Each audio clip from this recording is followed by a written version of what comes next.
And you know the sun's sitting fast, just like they say, nothing good ever lasts. Go on now and kiss it goodbye, but hold on to your love because your heart's bound to die. Go on now and say goodbye to our town, to our town. Can't you see the sun sitting down on our town, on our town? Good night.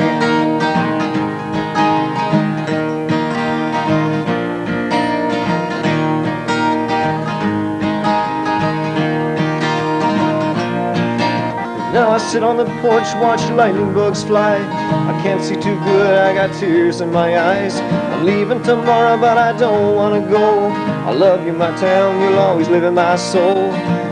And you know the sun's sitting fast, and just like they say, nothing good ever lasts. Go on now and kiss it goodbye, but hold on to your love because your heart's bound to die.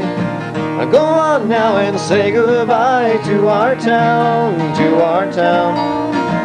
Can't you see the sun sitting down on our town, on our town? Good night.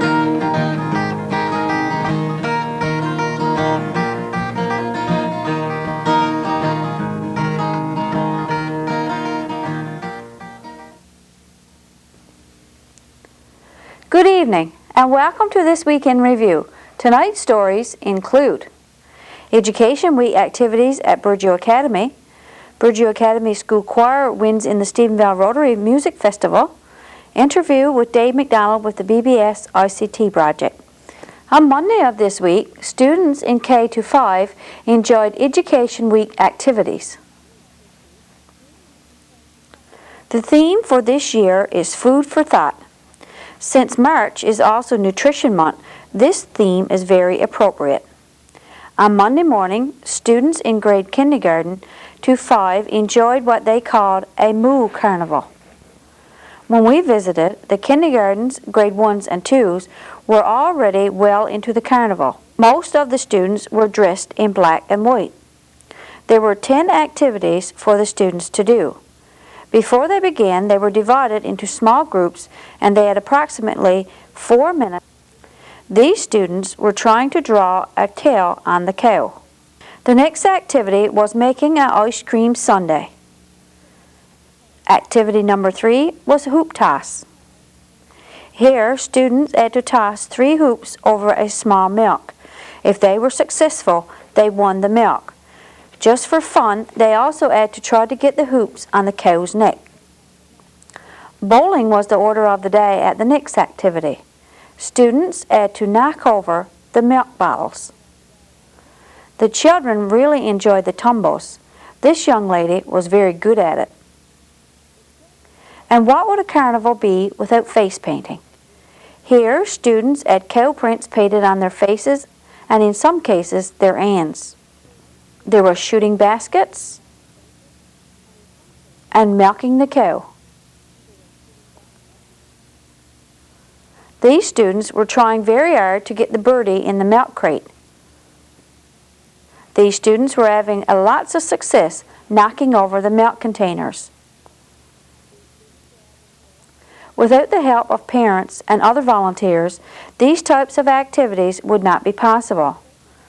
Mrs. Tucker was the head cow and Yvonne Durnford was the timekeeper. Once all the students finished the activities, there was prize draws. Everyone left the cow carnival with a small milk and a novelty prize. Most of Monday morning was taken up with the cow carnival. Other activities for the rest of the week included Burgeo Academy attended the music festival at Stephenville, making posters for lunch at school.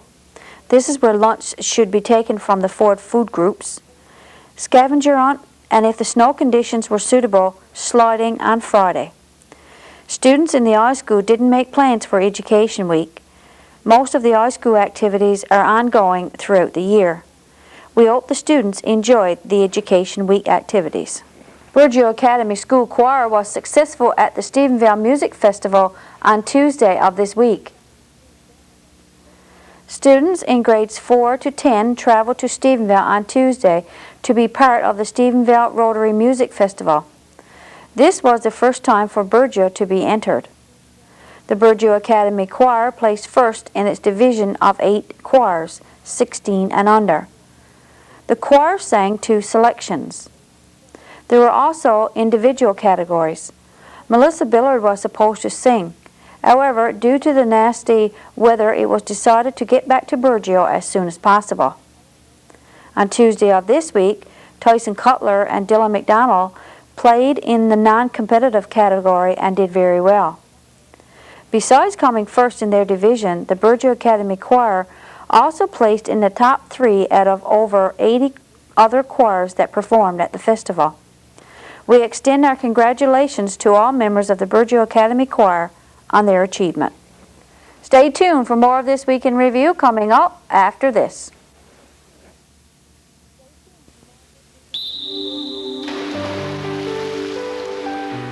I've been a part of the War Chant program because I was born with only one hand. They cover the expenses of my arms and all my different devices. They're there to answer your every question. The services they provide, the financial help, the emotional help, the information. The War Amps has certainly eased the path quite a bit. When I look at all the things that I've achieved, it's because I've practiced and I was confident in myself. Erica's moving right through life and enjoying it. She loves life.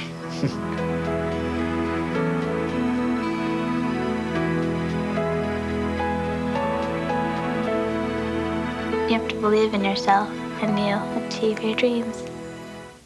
On Thursday of this week, we spoke to Dave Macdonald with the BBS ICT project. Is in our studio today, Dave Macdonald with the BBS ICT project. Good morning and welcome, Dave. Good morning, Marie.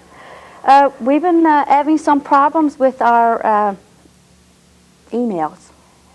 Emails. Yes, our emails, our BBS emails. I know the server crashed, and without being too technical, of course, because I'm not too technical, I know it's not working properly anymore. So where do we go from here?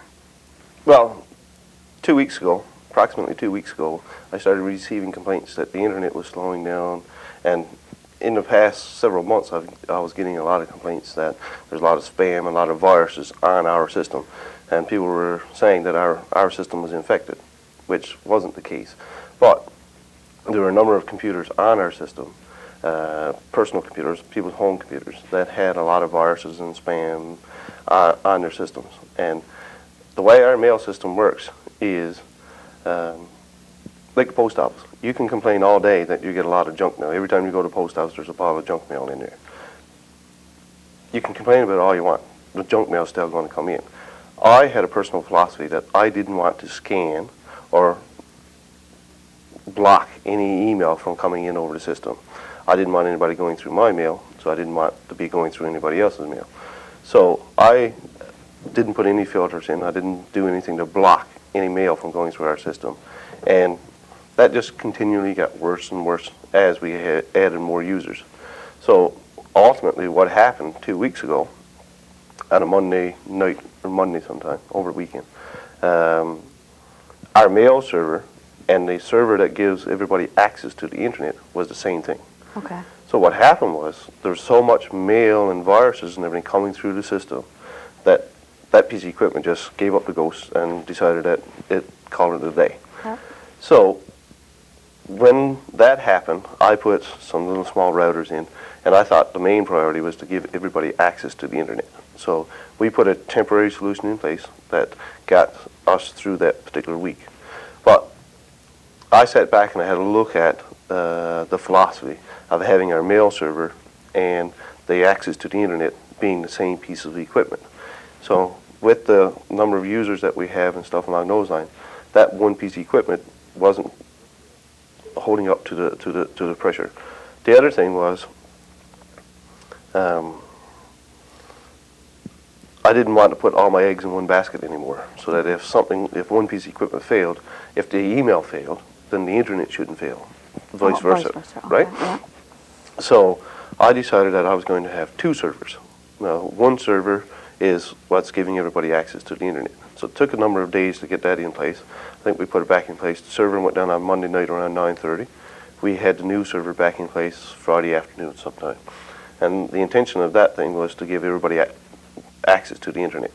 So today being Friday, it's been a week later that I've been working on the mail server. Now, there's one of the things that I'm doing with the mail server is setting it up so that it's web accessible, so that when the customers at Burgeo go to Grey River or they go to Cornerbrook somewhere, they want to check their email, they can get on that way. I'm not going to sit down and scan through everybody's email as it goes through. There are a number of pieces of software out there that knows and goes out and learns the internet and says, look, this is a spam site, so it won't accept any email coming from this particular site. So there's like 1,000 spam sites around the world. This piece of software, as a known mail server out there in the world, becomes a spam generating server. It will block any email coming from that. So without me touching it, put the piece of equipment in place and say if someone's getting a whole pile of junk mail from, everybody's seen penis enlargement sites and all this kind of things, my server will recognize it and say, oh, that's junk mail, toss it, it'll never show up in your system. Now, with the Google and Hotmail and those free emails, Yahoo Mail and all those types of things, they've got a whole research team that's sitting down in computer land somewhere that they had monitored their system and they block it and things along those lines. We don't have the facilities to do that. So I've got to put a piece of equipment in place that's going to do the job that these guys are doing down there. One of the things that I'm ready to admit is that they're obviously always going to be better than what we can do with regards to blocking that junk mail and stuff.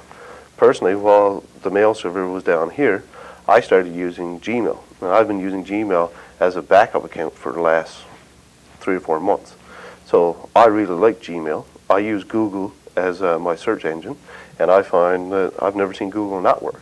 And I've never had a problem using my Gmail.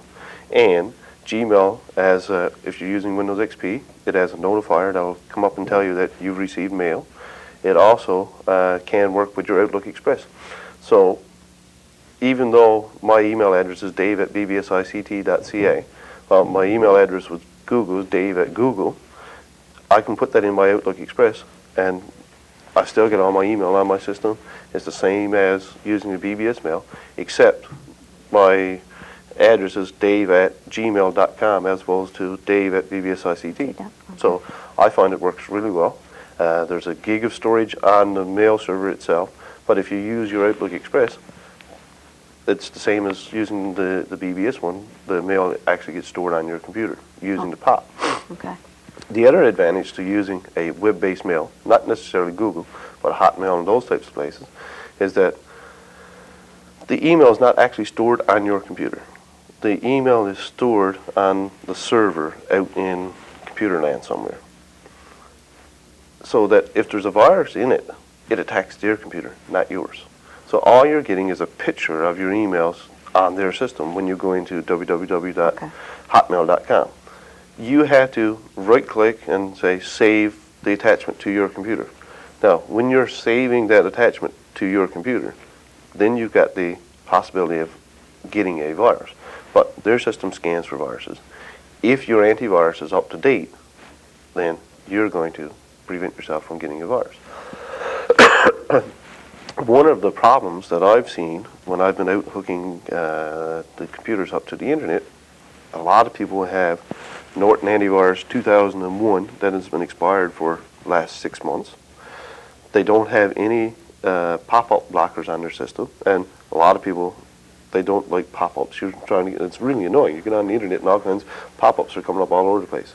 So with Google, if you go down into others, there's a Google pop-up blocker search bar on your system. I find that works really well. The other thing that people don't realize is you've got a 24-hour-a-day, 7-day-a-week connection to the internet. When your computer's on, you're attached to the internet. So what happens is you go to a website, a little cookie comes down on your computer, and that little cookie, when you're not on your computer and stuff, it goes back to the website and downloads things on your computer. Now, there's two programs that blocks that from happening. or there's many programs, but two in particular.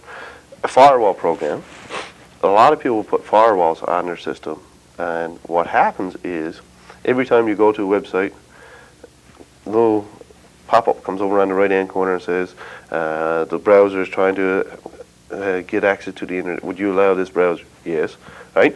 And what happens is after a while, people just keep saying, I always say yes, I always say yes.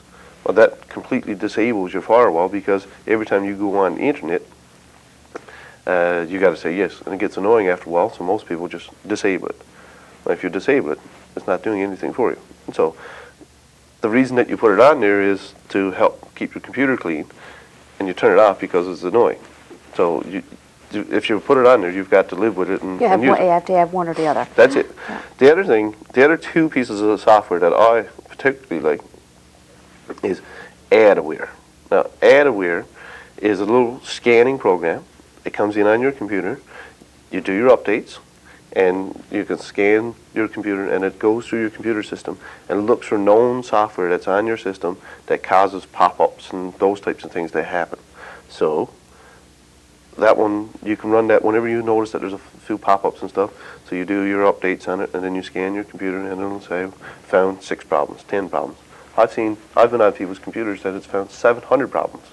And so what's happening is these people have it on their computer, all these AdAware programs, so they're using the internet and they're complaining that it's slow. But what's happening is there's 700 other programs in the background going out to the internet and coming back, and it's chewing up your computer, making your computer slower and slower and slower.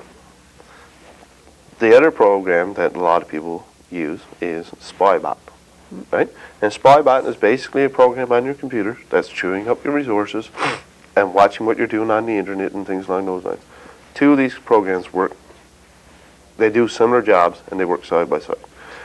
You have to do the update and do the scanning on it.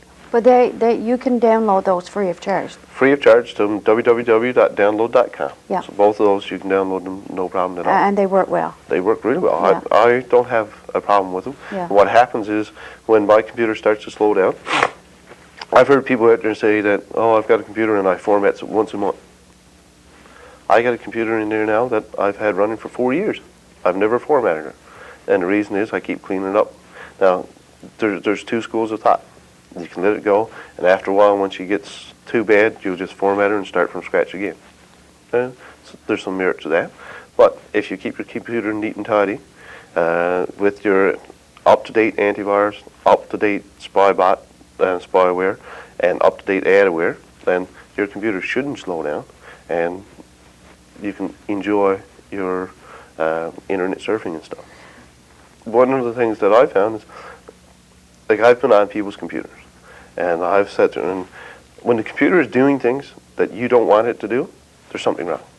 So if you're getting on the computer and you say you're going to one website and all of a sudden she goes to a different website, that's called hijacking. Something on your computer is hijacking or taking control of your internet browser and taking you somewhere that you don't want to go. It shouldn't happen. You need to put the proper software on there to prevent that from happening. All this is causing frustrations that people are getting on the internet and it's not doing what they want. And it gets annoying and gets frustrating and stuff.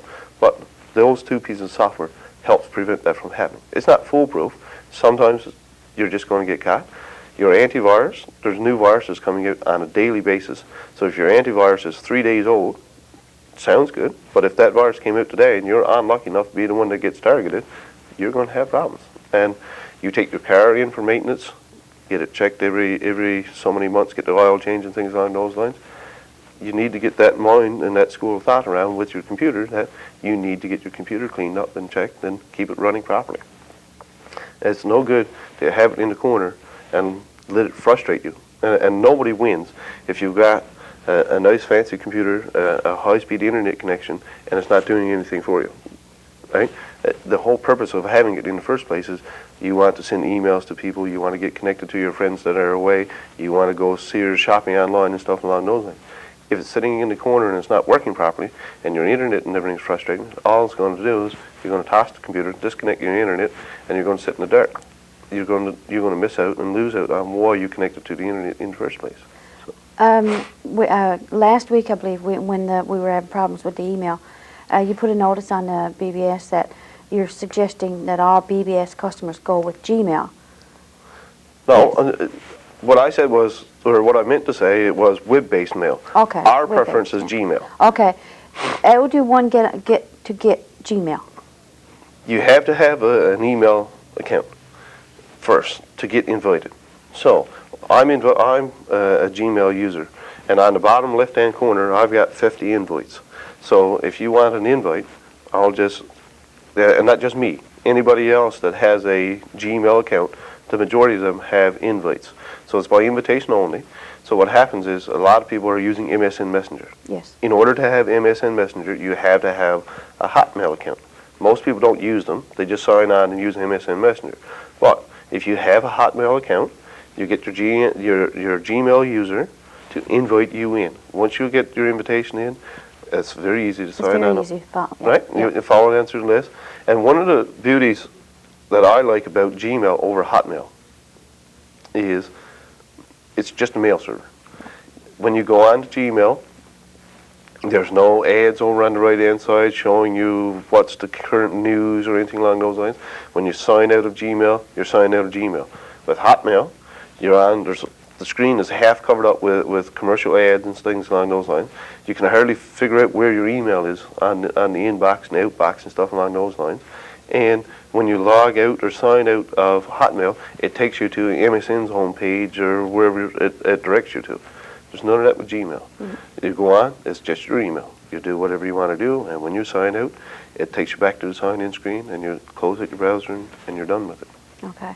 So for those people who got Gmail and they have invitations there, maybe it would be a good suggestion to invite other people they know that add a BBS email. Yes, without a doubt. Yeah. I'm not in the office sitting at the computer all day long, Yeah. and to catch me in there to give everybody invites, if you left a message on my answer machine and left your Hotmail address or the address that you want the Gmail invite sent to, by all means, I'll send you an invitation, and then I've got 50. So there's more than 50 internet customers out there, so I'm not going to be able to invite everybody, True. but I can invite 50, Yeah. and I believe you've got invitations as well. No, I don't have invitations. I think that according to what we were seeing, they're randomly chosen, so I don't know, mine has not come in yet or whatever. Okay, well, Claude does, Yes. right? But then again, having said that, we've sent out invitations. I know Claude have sent out invitations to people, so those people may or may not have invitations. So what I'm getting at is, if you have invitations, send them to everybody you know that had a BBS email, basically. Well, it doesn't cost you anything. No, that's it's right. free. It's free. And what I found, I started off in the beginning, I think there were 10 invitations. Yes. And I sent out 3 or 4, and I'm like, well, I better hold on to them because Who I knows, don't want to use them all, right? Yeah. Because I might need another one down the road somewhere along the lines. And one day I turned on the computer and there was 50. Yeah. And what I found the other day was I was on and I had 50 invites, and I invited 3 or 4 people, and the next thing you know, I looked, I was back up to 50. So they were refreshing them, right? Okay. So don't be afraid to use your 50. Yeah. Use 40 of them. Yeah. Save 10 for yourself or whatever you want, and just watch. It will refresh itself, or it has been refreshing itself in the past. Now that we have all the kinks worked out of this program, the emails, we've decided now that we're going to go another route with email. You also have a branch of at the school, and that's the video conferencing. I understand that seems to be going very well. Well, last night I had Gwen Durnford, and she's working for... That would be Thursday night. Yeah, Yes. Thursday night. She was over to the school, and she was doing video conferencing. She was trying to get to Grand Brett for a meeting, and she's been traveling around holding meetings for this National Marine Conservation Area for the BDDB on behalf of the town council. So she's trying to get all the 5 communities together and stuff along those lines. And the marine coaster is not functioning properly at the moment, and the weather's not cooperating and stuff. So she came to me and requested that she can do... The town of Grand Brett wanted to hold a meeting with the video conferencing. So last night around 7, I let her into the BBS office over in the new school, hooked her up with the video conference to Grand Brett, and I walked away. I spoke to her a couple hours later, and she said she was on for 45 minutes, and she held her meeting and didn't have any hitches with it. And So- our school is taking advantage of the video conferencing as well, I believe. There's a full slate of video conferencing going on in, Yeah, well- in a 14-day cycle, I believe, right? We have two teachers over there. Verna, Miss Hatcher, she's been video conferencing since we started, right from the day one. When we hooked up the first video conference between Burgeo and Ramya, Miss Hatcher did some pilot studies with Mr. Linehan used to teach here, and they had English classes back and forth when they had to do presentations. So Miss Hatcher's English class had presentations to the Burgeo class, and Mr. Linehan's class had presentations to Ramya's class. So Miss Hatcher has been holding our hand and helping us through the video conferencing all the way through. In the last year or so, in partnership with the school board and stuff, we put 2 new state-of-the-art video conferencing units in the Burgeo school and in the Ramya school. And in the last year, we have our music teacher, Miss Kendall, and both of these teachers are actually half-time teachers for Burgeo. So Miss Hatcher teaches half-time in Burgeo, and the other half she spends teaching on the video conferencing. And right now that's split up between the school in Ramya and the school in Grey River.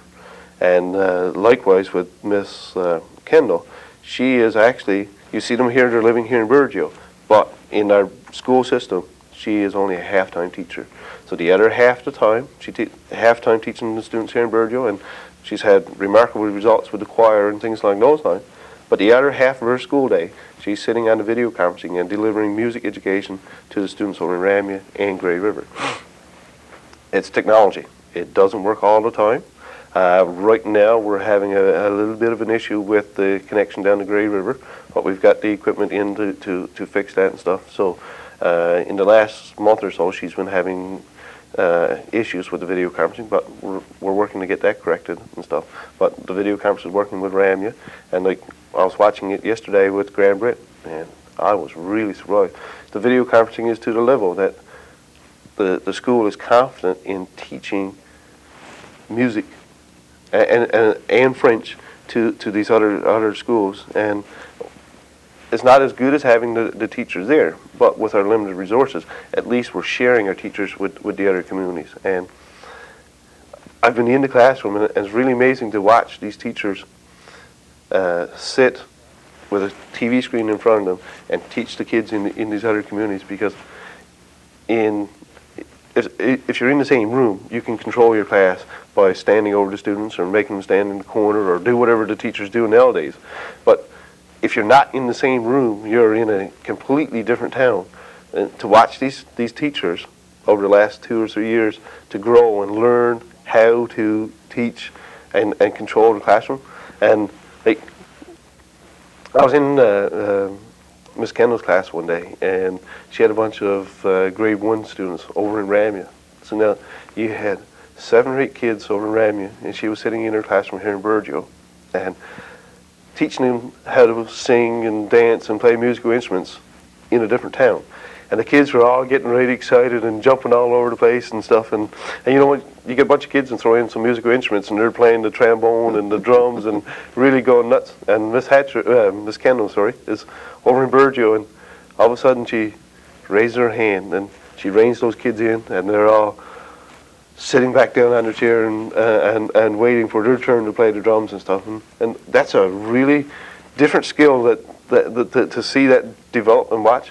And likewise with Miss Hatcher, when she's talking to the kids in the Grey River and trying to get them to get their work done on time and get their assignments, and to listen, to teach French, a whole different language on a system like that, is my hat's off to them. Like to realize that what they're doing for these kids is a big step. I know it's their job and everything, but it's got to be an additional challenge to sit on the video conferencing unit and not be in the same room with those kids, and to take that challenge on is a big step.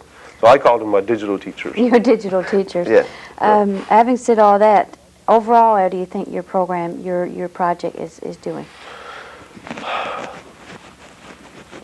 I think it's doing great. I'm a little bit biased. We have, and these are the things that people don't see, we have 10 video conferencing units in our system. So we've got one in Grand Brit that's in the clinic, and it's got access for the school. We've got two in the school in Burgeo, one in the Calder Healthcare Centre. In Ramia, we've got one in the school and one in the clinic. Grey River, one in the school and one in the clinic. And Francois, same thing. Up and down the coast, we have 5 high-speed internet customers in Grand Brit. Arguably one of the most isolated communities in the entire province. It's got around 35 permanent winter residents there. And these people are sitting in this little tiny town with high-speed internet. Give you something in comparison. What's the population of Steadybrook? I have no idea. Marble Mountain, one of the largest ski resorts Yep. in eastern Canada, within 10 minutes drive of Corner Brook. They do not have high-speed internet access. So right next door to Corner Brook, they don't have it. And like Newfoundland's second city, 5 minutes away, they don't have high-speed internet. They've got it in Grand Brit. Yep. We've got it in Burgeo, right? Yep. In Ramia, they've got it. Grey River, and same thing in Francois. So Burgeo, we think we're isolated. Ramia is a little bit more, Grey River's even more, and Francois is really isolated. And all 5 of our communities are having high-speed internet. And I'll be first to admit, it's been a major challenge to get things working in Francois.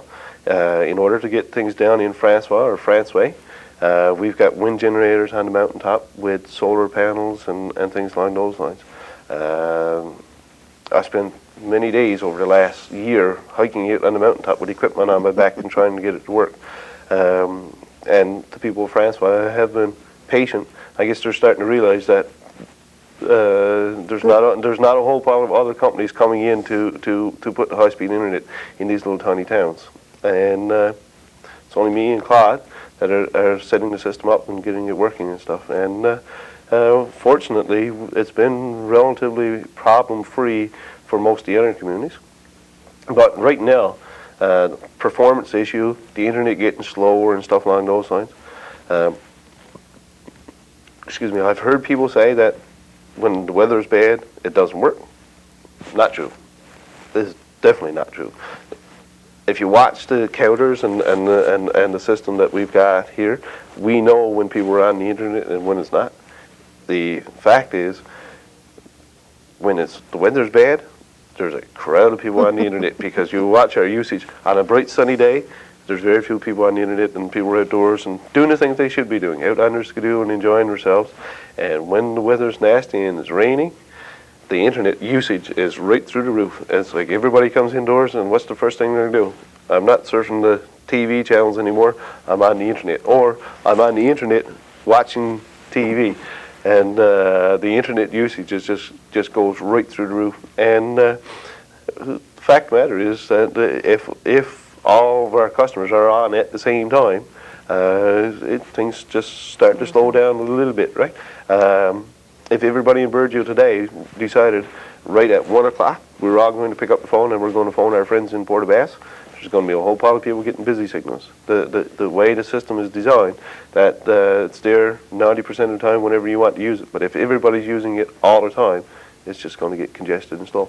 And I've got a monitoring system on there, and essentially we're paying for a 5 meg circuit, and we can watch.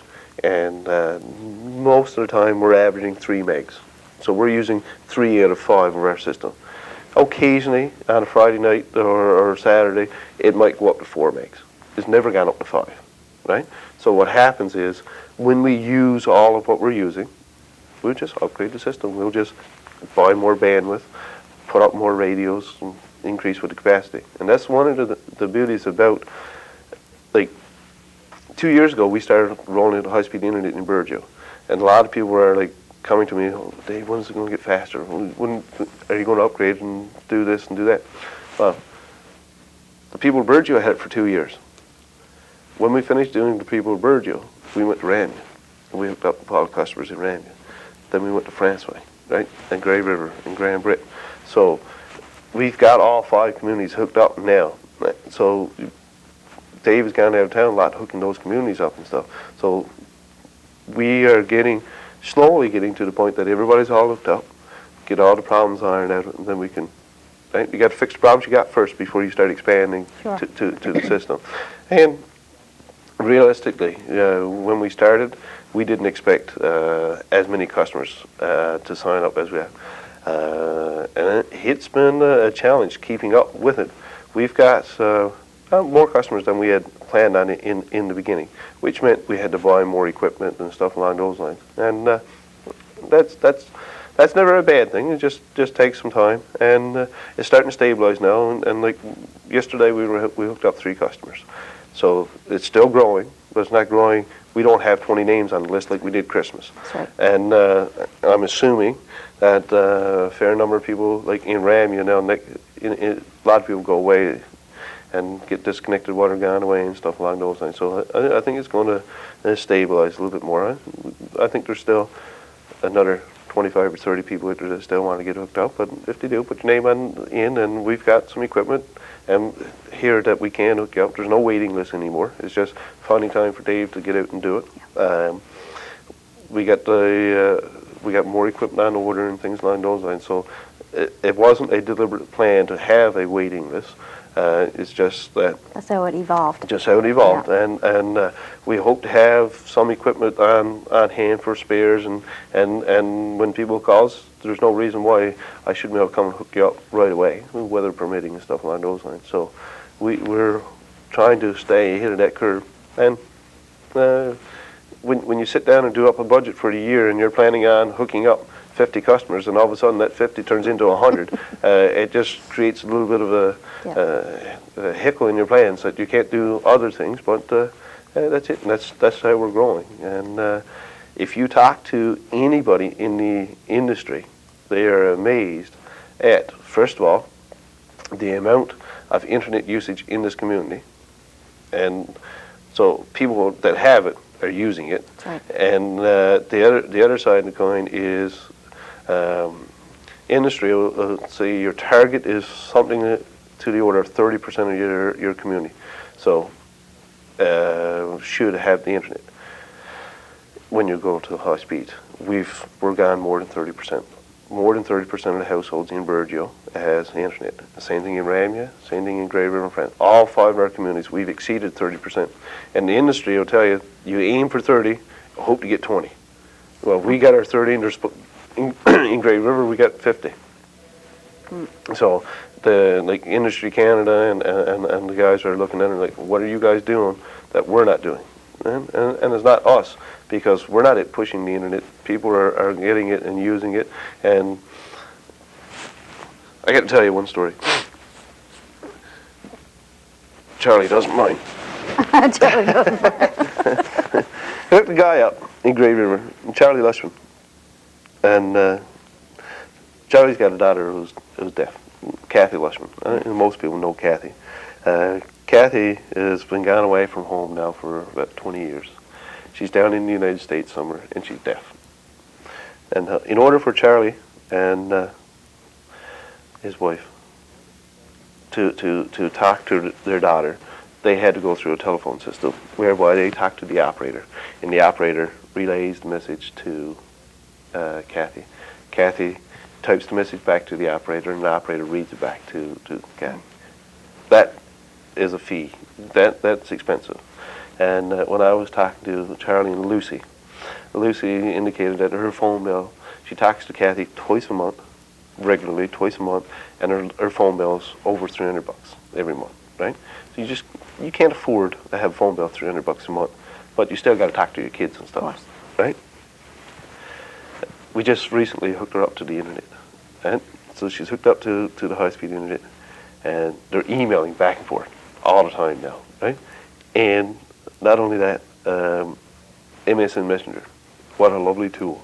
Lucy says she's out in the kitchen and she's cooking something, and it comes in her mind to tell Kathy about something she's doing. So she's in on MSN Messenger and have a little conversation throughout the day. Whenever she feels like talking to her daughter now, she can talk to them, right? Yeah. So the telephone system is gone. She's on the internet now, and she can talk to her daughter all day long, whenever she wants. 20 years later, she's got instant constant communication with her daughter. And like, to me, that makes a difference. That must mean the world to them. Oh, like, and like, to know that connection is there for them is really, like, that's one customer that I do not want their internet to stop working in. And it's all right to have the internet when you get on and say, oh, I can go shopping, go on to Sears, and you can go on and go shopping or just research stuff on the internet and stuff along those lines. But when you realize that, apart from all this entertainment value that the internet is, this is really making a connection with this family that they never ever had, right? Yeah. And like, I'm going to really try hard to keep that system up and running for kind of makes your job worthwhile, doesn't it? Oh, that's it. To sit and have a chat with those guys and realize the difference it's making with their family relationship, right?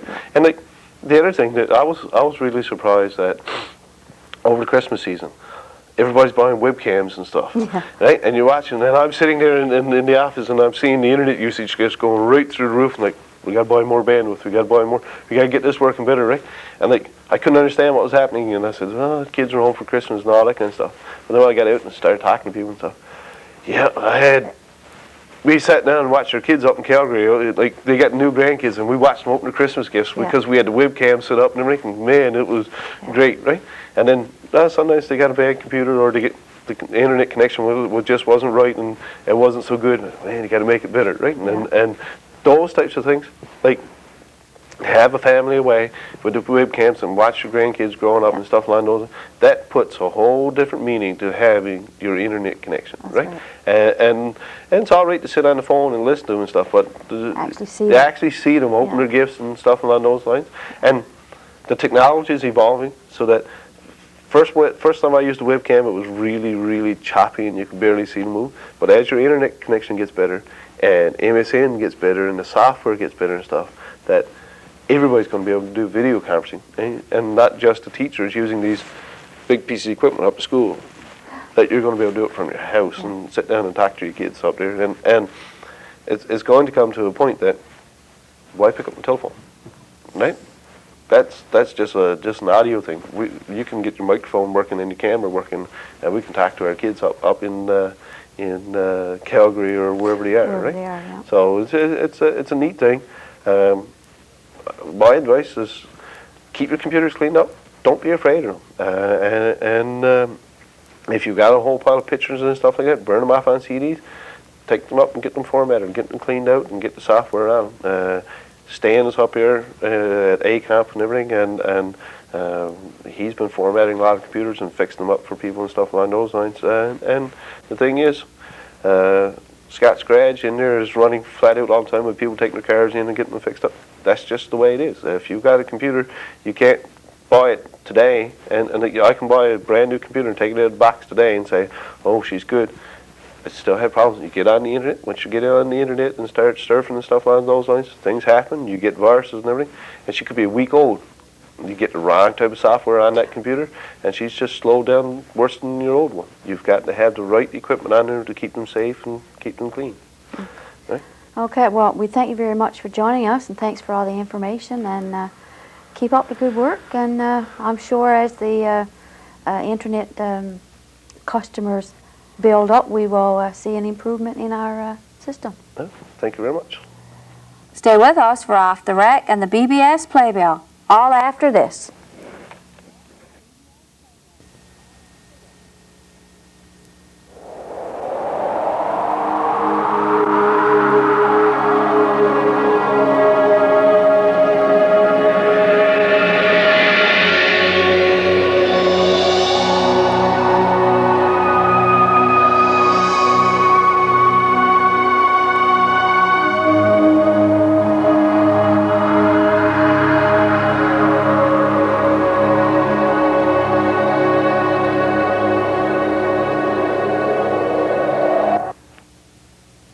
Off the Rack. This week, as we scanned our tape rack, we came across the effects of an ice storm, beautiful and dangerous. Let's look back to March the 15th, 1992. There were approximately 60 cable drops damaged by the glitter, as well as telephone and hydro drops. The reason for the problems was the weight of the glitter was too heavy for the wires.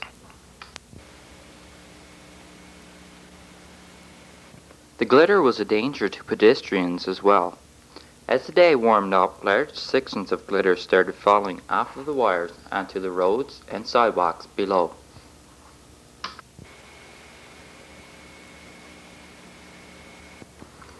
However, the icicles formed on various buildings and homes around town were a very pretty sight to look at.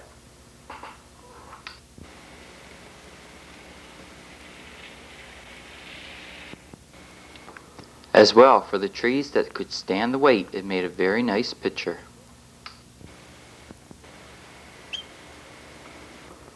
The glitter wasn't such a pretty sight for this truck driver, however. The glitter made for very slippery road conditions, and as a result, this truck almost went into the cove near the fish plant.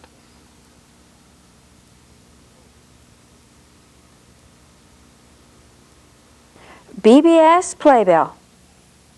Try your luck on Wednesday by playing Burnett's TV Bingo. On Thursday, we will have a rebroadcast of music from the Sand and Sea Festival with music provided by TWIR. Join Pansy and the gang for 2 stories, a craft, and lots of fun on Saturday morning at 11 a.m. on Pansy's Garden.